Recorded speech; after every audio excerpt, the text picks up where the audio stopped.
नमस्कार, आप देख रहे हैं पद्मिश 24/7 न्यूज बुलेटिन की शुरुआत करते हैं हेडलाइंस से।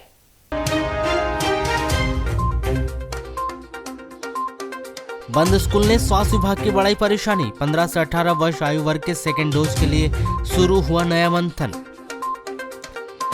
8 करोड़ रुपए खर्च करने के बाद भी शासन का नहीं ध्यान। इतवारी स्थित कृषि उपज मंडी कॉम्प्लेक्स बना शराबियों को अड्डा। शहर के जयप्रकाश कॉलोनी में 4 युवकों ने किया तलवार से एक परिवार पर हमला। घायल लोगों का जिला अस्पताल में चल रहा इलाज। बालाघाट सिवनी राजमार्ग मरम्मत कार्य में बढ़ती जा रही अनियमितता, लालबरा के लोगों में आक्रोश। वारासिवनी के खापा में एथेनॉल प्लांट का ग्रामीणों ने किया विरोध। शासन प्रशासन पर लगाए गंभीर आरोप। शहर के बूढ़ी निवासी हरिओम राय ने किया जिले का नाम रोशन। यूपीएससी परीक्षा में पाई 134वीं रैंक।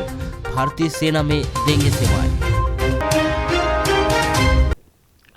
बालाघाट की पहचान और इतिहास की धरोहर के रूप में पहचाने जाने वाले ब्रिटिशकालीन 100 साल से भी अधिक पुराना गर्रा स्थित पैनगंगा नदी पर बना छोटा पुल आज जर्जर स्थिति में पहुंच चुका है।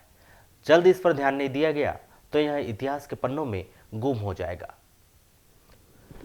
पद्मिश 24/7 से चर्चा के दौरान स्थानीय जनों ने छोटे पुल की मरम्मत की मांग करते हुए इसे बालाघाट की पहचान बताया और जल्द से जल्द पुल मरम्मत की मांग की।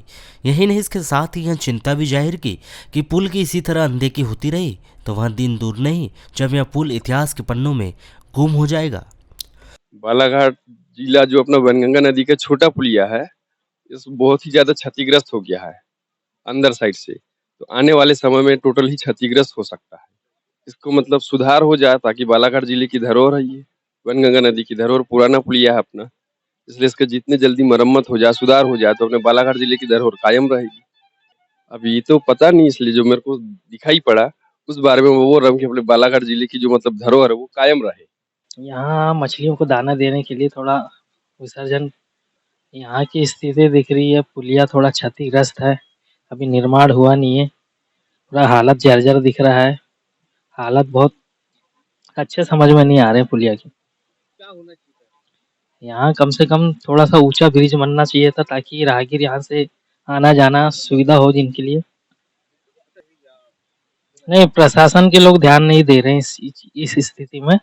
कम से कम ये ऊंचा रहता, लोग आवागमन होता, लोग इसमें आते और इससे शासन को भी कुछ आता नहीं। हाँ, यहाँ हम लोग पिंडदान के लिए आए हुए हैं, पर यहाँ घूमने के लिए देख रहे थे, पर कुछ व्यवस्था दिख नहीं रही है। पूरे जो काम पड़े हुए हैं यहाँ पे। अच्छा, छोटा पुल की बात करें तो छोटा पुल किस स्थिति में नजर आ रहा है आपको? छोटा पुलिया तो पूरी जर्जर स्थिति में नज़र आ रहा है मुझे।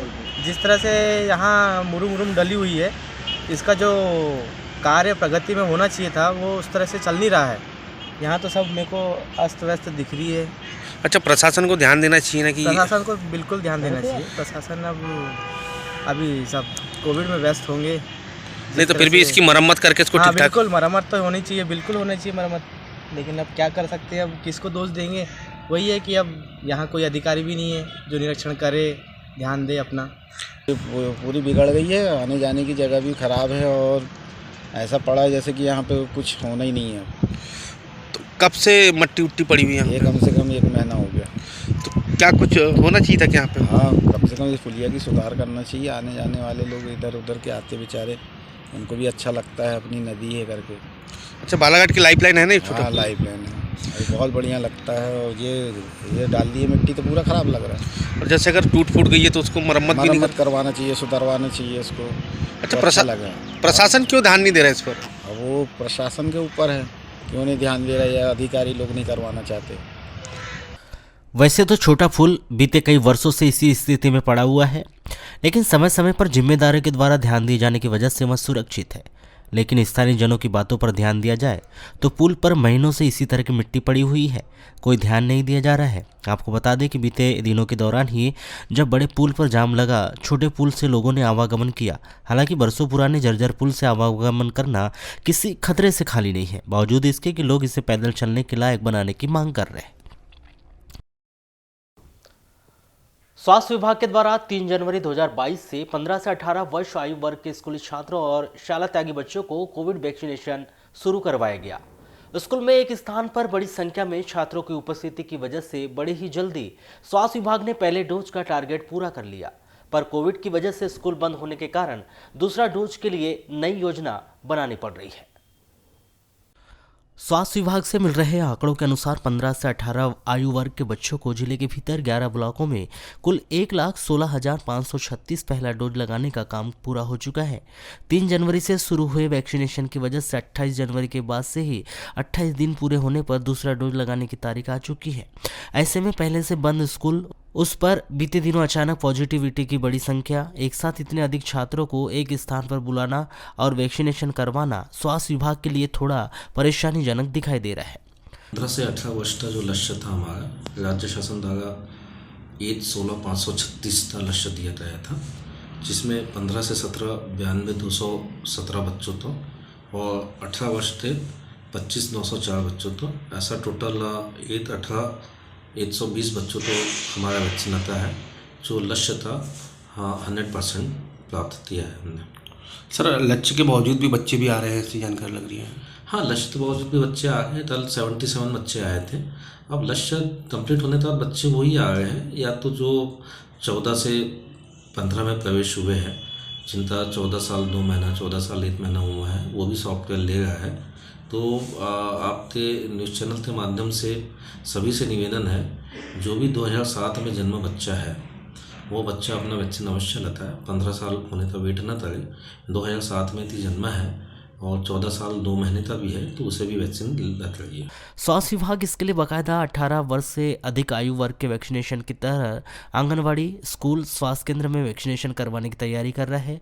लेकिन देखना अब यह है कि जिस तरह से स्कूलों में वैक्सीनेशन की वजह से स्वास्थ्य विभाग ने बड़ी ही जल्दी पहले डोज का लक्ष्य प्राप्त कर लिया था, दूसरे डोज के लिए और क्या तैयारी करनी पड़ सकती है।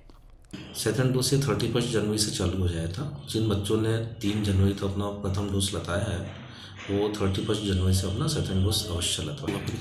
नहीं, यदि स्कूल बंद रहते हैं तो हमने जितने हमारे जो 3 तारीख तक हमारे सेशन थे, उन सब प्राचार्यों के माध्यम से हम कोशिश कर रहे हैं कि बच्चों तो हम स्कूल में बुलवाएं और वैक्सीनेशन लगने के बाद उपरांत उन्हें छुट्टी दी जाए।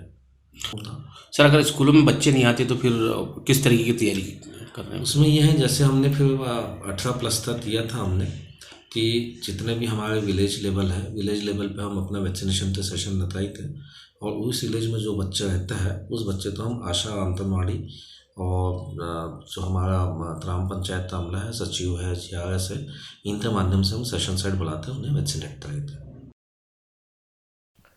हट्टा थाना क्षेत्र के अंतर्गत आने वाले ग्राम खोरसिवनी में मोटरसाइकिल अनियंत्रित होने से एक व्यक्ति मोटरसाइकिल से गिरने से गंभीर रूप से घायल हो गया।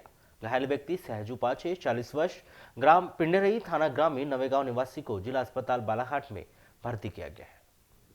प्राप्त जानकारी के अनुसार 28 जनवरी को सुबह 7 बजे करीब सहजू अंत्येष्टि के कार्यक्रम में धोधा टोला भालवा मोटरसाइकिल से जा रहा था, तभी ग्राम खोरसिवनी में मोटरसाइकिल अनियंत्रित होने से सहजू मोटरसाइकिल सहित गिर गया। सर में चोट लगने से सहजू गंभीर रूप से घायल हो गया था, जिसे 108 एम्बुलेंस से जिला अस्पताल बालाघाट लाकर भर्ती किया गया। शासन के द्वारा कृषि उपज मंडी के अंतर्गत 8 करोड़ 64 लाख रुपए की लागत से नगर के इतवारी बाजार में कॉम्प्लेक्स का निर्माण किया गया है, जिसमें करीब 121 दुकानें बनाई गई है, जिन्हें नगर के लोगों को अपनी दुकान लगाने के लिए अलॉट किया जाना है। इसका निर्माण कार्य कंप्लीट हुए लंबा समय बीत चुका है, लेकिन अभी तक इसका आवंटन नहीं किया गया। अब यह कॉम्प्लेक्स शराबियों और नशेड़ियों का काम आने लगा है।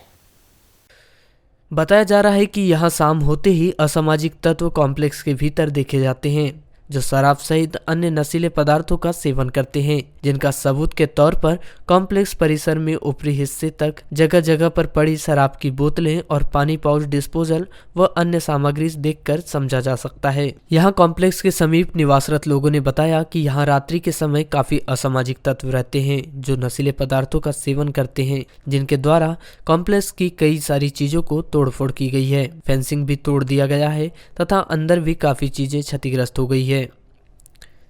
शासन का ये अभी तक समझ नहीं आ पा रहा है कि इस लोगों को रोजगार देंगे, इतनी दुकानें बना के रखी हैं, इसका अलॉटमेंट नहीं किया। इस चीज़ का लोग दारू पीने के लिए, गांजा पीने के लिए, नशा करने के लिए उपयोग कर रहे हैं। रिसेंट में बहुत सारे केस देखे गए मोहल्ले में जो दारू पी के हंगामे होते हैं, जैसे बोरा जी की कारों को स्क्रैच मारा गया, शीशे तोड़ दिए जाते हैं, दारू के नशे में आए दिन लड़ाई झगड़े हो रहे हैं। ना कि यहाँ कोई प्रॉपर लाइट की व्यवस्था है, ना मंडी की सुपरत है, ना ठेकेदार की सुपरत है। ये किसके सुपरत है ये शासन जाने। पर शासन से यही अनुरोध है कि भैया बाकी लोगों को और सुविधाएं दे दें कि लोग जिसमें अच्छे से नशा कर पाए यहाँ। मतलब यहाँ पूरे अनैतिक कृत्य कह सकते हैं। हाँ, आप देख सकते हैं, आपको बाकी आपने वीडियो बनाए होंगे कि क्या क्या पैकेट्स आपको मिले हैं, आप देख लीजिए बाकी। तो क्या होना चाहिए अभी यहाँ पे? अब शासन को यही करना चाहिए कि कुछ करे कि यहाँ पे किसी के सुपुर्द करे या चौकीदार दे दुकान को, कि प्रॉपर इसको फेंसिंग करे और लोगों को बंद करे कि ये जगह को जब तक अलॉट नहीं हो रही है। क्या होना चाहिए? नहीं, अभी अलॉटमेंट वाला कुछ हुआ नहीं और ऐसा कुछ समझ में नहीं आ रहा है कि अलॉटमेंट कब होगा। 2 साल से तैयार जरूर है और गवर्नमेंट ने काम भी बहुत अच्छा करी है, लेकिन यहाँ पर ना तो कोई इसका रखरखाव है, ना ही कोई चौकीदार है और ना ही लाइट व्यवस्था यहाँ पर है। यहाँ पे रात में चोरी चमारी हो रही, रात में यहाँ पे जुआ सट्टा खेल रहे, रात में यहाँ पे गलत काम होते हैं। और यहाँ हम लोगों की कार खड़ी रहती है, एक बार असामाजिक तत्वों ने यहाँ पे कार वार में नई कार को ठोके, एक बार आदिनाथ वाले का भी कोई गुंडो मावाली ने हमला करे, एक दो। और यहाँ पे गांजा भांग चरस वारस सब यहाँ पे सब यही धंधे चल रहे हैं इस मोहल्ले में। आपने इसकी कंप्लेंट भी की थी सर? कंप्लेंट थाने में हमने 2 बार करे, मेरे पास लिखित में उसकी कंप्लेंट का भी है, लेकिन उसके बावजूद भी पुलिस वाले कोई कार्रवाई नहीं कर रहे हैं। मेरी कार में उन्होंने कुछ असामाजिक तत्वों ने मेरी कार को क्षतिग्रस्त करे थे, उसकी कंप्लेंट मैंने वहाँ डाला था, आदिनाथ वालों ने भी डाले थे। सब यहाँ इस प्रकार का काम हो रहा है। 2 दिन पुलिस वाले घूमे, उसके बाद कोई भी कार्रवाई इस मोहल्ले में नहीं। अच्छा, मंडी से कोई कभी आता जाता है या निरीक्षण? मंडी से दिन में एक आधी बार एक आदमी आता है, सवेरे राउंड लगाता है, फॉर्मेलिटी के वापस चल जाता है, उसके अलावा कोई भी काम नहीं होता यहाँ पर, कोई काम करने की इच्छा नहीं रखती। आपको बताएं कि इस कॉम्प्लेक्स का निर्माण कार्य कंप्लीट हुए करीब 2 वर्ष हो गए हैं और 1 वर्ष पूर्व इस कॉम्प्लेक्स को मंडी के हैंडओवर भी कर दिया गया है। इसके बावजूद भी अभी तक दुकानों की आवंटन प्रक्रिया पूर्ण नहीं हो पाई है।